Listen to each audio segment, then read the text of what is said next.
अस्सलामुअलैकुम, नमस्कार। आज मुझे बहुत ही अच्छा लग रहा है। मैं अपने उस स्कूल में हूँ जहाँ से मैंने अपनी तालीम शुरू की थी। ये मेरा पहला स्कूल था जहाँ मैं, और दूसरा मेरा मदरसा, इस दोनों जगह हमने बचपन में तालीम ली। और अल्लाह का शुक्र है कि माँ बाप ने बहुत मेहनत की तो हम पढ़ लिख सके और आज इस मुकाम तक पहुँच सके। शायद मेरे माँ बाप भी मुझे वैसे ही छोड़ देते जैसे आप लोगों ने अपने बच्चों को छोड़ दिया है, तो शायद हम नहीं बन पाते। तो एक दूसरे को हम लोग ब्लेम कर करके कि मास्टर साहब नहीं पढ़ाते और मास्टर साहब का कहना है कि लोग बच्चों को नहीं भेजते। ये दोनों ही चीजें एक दूसरे को पीछे खींचती हैं। हमें इन चीजों से ऊपर उठना होगा। अगर आप अपने बच्चों को साथ लेकर के स्कूल छोड़ने आएंगे और स्कूल से साथ लेके जाएंगे तो आपके बिना बोले मास्टर साहब को समझ में आएगा कि मुझे कोई वॉच कर रहा है, कोई देख रहा है, गार्जियन अलर्ट है। तो आपको वो मेहनत करनी पड़ेगी। हम अपनी एग्जाम्पल देते हैं कि हम क्या करते हैं। मेरे भी तो बच्चे हैं। हम सुबह 5:40 पे मेरे घड़ी में अलार्म है। 5:40 पे हम उठ करके इन लोगों को उठाने चले जाते हैं। बेटा और बेटी दोनों में रोज झगड़ा होता है कि अब्बू मुझे बाद में क्यों उठाया, मुझे बाद में क्यों उठाया। हर रोज रात को सोते वक्त बोल के सोता है कि अब्बू आज मुझे पहले उठाइएगा। तो हर रोज सुबह उठा करके इन लोगों को तैयार करने भेज देते हैं। मेरी वाइफ जो है इन लोगों के लिए टिफिन बनाने के लिए, नाश्ता बनाने के लिए तैयार हो जाती है। 7 बजे मेरा ड्राइवर आ जाता है, 6:45 तक। 7 बजे ये लोग स्कूल चले जाते हैं। 7:30 से इनका क्लास होता है। 7:40 से क्लास है, 7 बजे से उनका एंथम होता है, 7:30 से। और ये 12 मास, मतलब उस स्कूल में टाइम नहीं चेंज होता कि जाड़ा का है, गर्मी का है, हर साल ऐसे ही होता है। तो अगर हम अपनी जिंदगी में उस शेड्यूल से अपने बच्चों को अगर आप टाइम नहीं दे रहे हैं, आप अपने बच्चों के साथ अगर बेईमानी कर रहे हैं, तो आपको क्या उम्मीद है कि दूसरा ईमानदारी बरतेगा? वो टीचर, वो स्कूल। हमें ये बात हमेशा ध्यान रखना होगा कि हमें अपने बच्चों के साथ जितनी ईमानदारी से उनका हक है उनको दे दें। जहां तक पढ़ाई का सवाल है, आपको एक बात बताएं कि दुनिया में कामयाबी के सिर्फ 3 रास्ते हैं। 3 रास्ते मतलब उन तीनों चीजों से लोग कामयाब होते हैं। और उसकी पहली शर्त होती है मेहनत। अगर आप मेहनत नहीं करेंगे तो दुनिया में आप जो कुछ भी कर लें, आप जिंदगी में कामयाब नहीं होंगे। और इस मेहनत से, चाहे आप खेत में मेहनत करते हो, स्कूल में मेहनत करते हो, हॉस्पिटल में मेहनत करते हो, इससे आप 30% अपनी कामयाबी पूरी कर लेते हैं, जिससे आपका पेट चल जाएगा, रोजगार चल जाएगा। लेकिन आप देखेंगे कि इसके बाद ही जो चीज आपको वहां से आगे लेकर के जा सकती है, वो 50% कौन सी चीज है जो आपको अगला 50% देगी? वो है ईमानदारी। आपको ईमानदारी अपने आप से, जिस प्रोफेशन से आप हैं, जिन लोगों के साथ हैं, आपको वो ईमानदारी बरतनी। अब आपको एक एग्जाम्पल देते हैं। हम तो ये स्कूल जो है एक बाजार के पास है जहाँ बहुत सारी दुकानें हैं, बहुत सारी चीजें हैं। आप बताइए कि कोई भी ऐसा दुकानदार होगा जो ईमानदारी से आपको आपकी चीज नहीं दे रहा है, तो आप उसके यहाँ कितनी बार खरीदने जाते हैं? आपको लगता है कि ये खराब माल दे रहा है, कम दे रहा है, तो क्या आप उसके यहाँ जाते हैं? लेकिन अगर आपको ये यकीन है कि ये सब कुछ पूरा देता है, जो बोलता है वही चीज देता है, तो अब उसके ग्राहक बढ़ने शुरू हो जाते हैं। तो ईमानदारी एक ऐसी चीज है जो आपको उस 30% से 80% पे पहुंचा देगी। और उसके बाद तीसरी चीज होती है स्किल, हुनर। आप देखेंगे कि बहुत सारे लोग जो हुनरमंद नहीं हैं, उनके अंदर बहुत क्वालिटी नहीं है, लेकिन मेहनत कर रहे हैं और ईमानदार हैं लोगों के साथ, वो बहुत आगे बढ़ गए। बहुत सारे लोग बहुत हुनरमंद हैं, आलसी, उनके पास काम आ रहा है, आजकल टाल रहे हैं, वो लोग धीरे धीरे खत्म हो जाते हैं। वो हुनर आपका उस वक्त काम नहीं आएगा। तो हुनर आखिरी का वो मौका है। हम लोग क्या मेडिकल साइंस में हम लोग कहते हैं ABCD, A फॉर अवेबिलिटी। अगर पेशेंट अभी बीमार हुआ है तो वो अभी डॉक्टर को ढूंढता है और हम नहीं हैं तो मेरा इंतजार करेगा क्या? क्यों? उसको जहां मिलेगा वहां जाएगा। तो आपकी अवेलेबिलिटी होनी चाहिए। आप अगर अवेलेबल नहीं होंगे तो जिसको मैंने पहले बोला मेहनत, मतलब हम रहेंगे मेहनत करेंगे तभी तो लोग आएंगे। दूसरी चीज होती है बिहेवियर। हम आपसे अच्छे से बात ना करें, आपको अच्छे से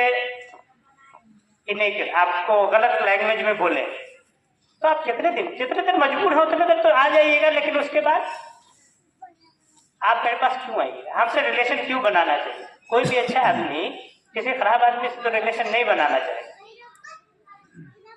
तो उस बिहेवियर का होना बहुत जरूरी है। और तीसरी चीज होती है कॉम्पिटेंस, जो मैंने बोला कि हुनर, जो अगर हमारे दवा से आपको फायदा हो रहा होगा, हम डायग्नोसिस कर पाएंगे तो फिर वो उसमें ऐड होगा। लेकिन आप देखेंगे कि आपके गांव में ही बहुत सारे कोएक्शन, क्योंकि आपको जब मजबूरी होती है आप फोन करते वो अवेलेबल हो जाता है, वो आपको रात को सर्विस दे देता है, भले उसके पास डिग्री नहीं है तो चीजें नहीं है तो भी आप उसकी मदद लेते हैं ना, क्योंकि वो अवेलेबल है। वो 30% में आप उससे छीन नहीं सकते, वो 30% तो वो लेके रहेगा क्योंकि वो मेहनत करता है। उसके बाद आप देखेंगे कि वो और कामयाब क्यों है, वो सबों से मीठी मीठी बोली बोलता है ना। भले उसके पास वही 4 दवाई है, वही 4 दवा सबको देनी है, लेकिन वो आपके साथ बदतमीजी नहीं करता, वो आपके साथ अच्छे से व्यवहार करता है, आपके साथ हमेशा दुख दर्द पर खड़ा होता है। इसलिए आप उससे मुतमईन होते, जब भी प्रॉब्लम होता है उसके पास जाते हैं। अब भी बात नहीं बनती तो अब आप कॉम्पिटेंस खोजते हैं कि भाई डिग्री वाला डॉक्टर जो इसको ठीक कर सके, अब इसको लात बात के वहां ले जाए, तो वो काम बाद में आता है, पहले ये 2 चीजें काम आती। तो उसी तरह से हम लोग तालीम में अगर देखें कि अपनी जिम्मेदारी से भाग जाए, हम स्कूल को ब्लेम करने से, समाज को ब्लेम करने से पहले ये देखें कि क्या सही में हम अपने बच्चों को उनका हक दे रहे हैं, या हमने उसको अल्लाह के भरोसे छोड़ दिया है कि ये रोड है, ये मदरसा है, ये स्कूल है, ये बाजार है, किधर घूमना है घूमते रहो। आपका बच्चा घर से निकला, स्कूल को पहुंचा या नहीं पहुंचा, किसकी जिम्मेदारी? ये आपकी जिम्मेदारी, ये आपको देखना है। बच्चा स्कूल जाते वक्त अपने बैग में सारी किताब कॉपी रख रहा है, ले जा रहा है या नहीं ले जा रहा है, किसकी जिम्मेदारी? ये आपकी जिम्मेदारी है, ये आपको करके देना है। हम लोग जो समाज के लोग, उनकी क्या जिम्मेदारी होती है उसको हम लोगों को देखना है। जैसे मेरे बच्चे नहीं करते, लेकिन हम इसी समाज के हैं, तो हमें ये देखना है कि हम इसको समाज के लेवल पे कैसे अच्छा कर सकते। तो हमें पहले ये चीज, किसी भी चीज को ठीक करने से पहले, जैसे हम लोग डॉक्टरी में करते हैं कि पहले पेशेंट को सुनते हैं, उसका सिम्टम्स देखते हैं, फिर उसकी जांच करते हैं, उसका साइंस देखते हैं, फिर उसके बाद एक डायग्नोसिस पे पहुंचते हैं, तब इलाज शुरू करते हैं। अगर हम ये नहीं जाने कि इस स्कूल को परेशानी क्या क्या है, हम इसको आकर के नहीं देखें कि हमारे टीचर्स को पढ़ाने में क्या क्या परेशानी हो रही है, क्यों यहाँ से तालीम नहीं हो पा रही, उसकी वजह क्या है। ऐसा तो नहीं है कि हमने स्कूल को सब कुछ दे दिया, इसको कोई कमी हो ही नहीं सकती, इसके साथ कोई समस्या हो ही नहीं सकती। तो ये हमारी जिम्मेदारी है समाज वाले लोगों की, स्पेशली जो पंचायती राज है, पंचायत के जो लोग हैं, उन लोगों को चाहिए कि अपने स्कूल आए, देखें कि मास्टर साहब यहाँ क्या क्या परेशानी हो रही है, आप सपोर्ट करें, आप उनको इज्जत दें, वो आपको रिटर्न में आपके बच्चों को एजुकेशन देंगे, जरूर देंगे। आप मास्टर प्यारे साहब हैं, अक्सर बेशतर जब भी मैं आता हूँ कोशिश करता हूँ कि मुलाकात हो जाए, जहाँ भी मिलते हैं सलाम करते हैं, मिलते हैं, उनके घर जाते। क्यों जाते? क्योंकि मैं बचपन में जब मुजफ्फरपुर में रहता था, जब भी कोई मसला सॉल्व मैथमेटिक्स से बना रहा हूँ, घर पे नहीं समझ में आया कोई, तो फिर दौड़े दौड़े इनके घर चले जाते थे, मास्टर साहब बता दीजिए, मास्टर साहब बता दीजिए। तो मास्टर साहब ने थ्रू आउट हमें मदद, हम आज भी उनकी इज्जत करते हैं, वो मेरे उस्ताद, और ये अल्लाह का शुक्र है कि आज वो यहाँ मौजूद भी। मास्टर जमील साहब नागपुर के थे, उन्होंने मेरे को, नहीं नागपुर के, जूनियर इंजीनियर्स गया और मुजफ्फरपुर में मेरे को पढ़ा, लेकिन उन्होंने मेरे को पढ़ाने से ज़्यादा पढ़ना सिखा दिया, वो इंटरेस्ट पैदा कर दिया कि पढ़ो। तो जब तक मेरे वालिद साहब जिंदा थे, हम जब भी आते तो आम लीची के ज़माने में मेरे वालिद साहब आम लीची तोड़वा के रखा करते थे कि बेटा तुम अपने टीचर के जाओगे, ये लेके जाना है। और आज भी, अभी भी मैं थोड़ा दिन पहले उनका इंतकाल हो गया, उनके एरिया का भी इंतकाल हो गया, उनके बेटा जो है इग्नू में डायरेक्टर हैं, वो है। फिर मैं जाकर के अभी थोड़े दिन अपने लोगों को जाकर के उनसे मिल करके आया। तो आप देखेंगे कि कल के दिन में जब आपके बच्चे भी पढ़ के कामयाब होंगे तो आपको कितनी खुशी होगी। आप उस टीचर को भी इज्जत करेंगे और उस इंस्टीट्यूशंस की भी इज्जत करेंगे। तो हम चाहते हैं कि हर हालत में हम लोग अपने आप को इकट्ठा करें और ये वादा करें कि हम हर हालत में इस स्कूल को एक अच्छा स्कूल अपने ब्लॉक में, अपने ज़िला में, अपने स्टेट में और फिर अपने देश में एक अच्छा स्कूल बना करके दें। ये हमारी जिम्मेदारी है। हम आपको बताएं कि मेरे पास एक लिस्ट है, हम बालासाहब का स्टडी कर रहे थे कि बालासाहब की स्थिति क्या है। तो इसमें जो है बालासाहब के हर चीज़ का जिक्र है, हेल्थ से लेकर के, शिक्षा से लेकर के, बाकी आपकी जितनी ट्रांसपोर्ट है, पोस्ट ऑफिस है क्या, आप एग्रीकल्चर है, हर चीज इसमें डिटेल। तो इसमें मैंने क्या बताया कि यहाँ पे रीजन दिया हुआ है बिहार का एजुकेशन लेवल जो है लिटरेसी, ये 2011 का सेंसस डाटा है। 61.8% बिहार का लिटरेसी रेट और सीतामढ़ी का उससे घट करके 52% हो गया और गाँव का घट करके 40.88% हो गया।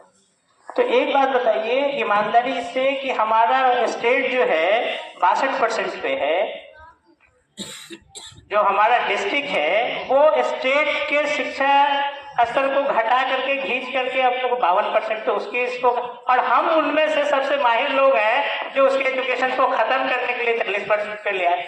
तो हम देश के तरक्की की तरफ जाना है या उसको पीछे की तरफ खींच रहे हैं?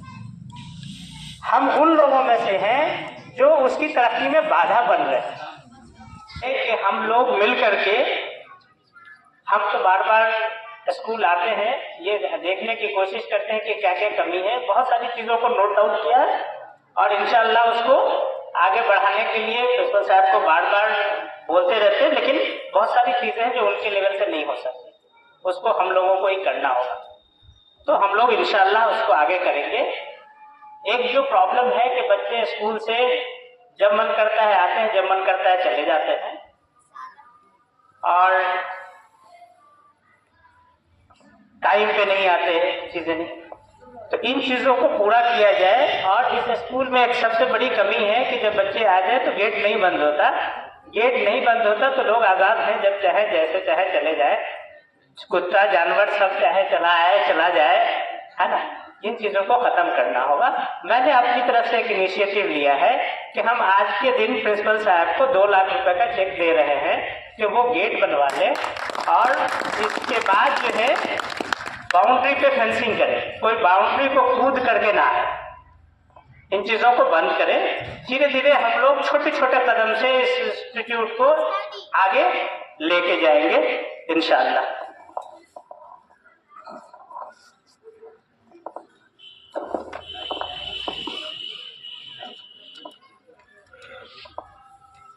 प्रिंसिपल साहब,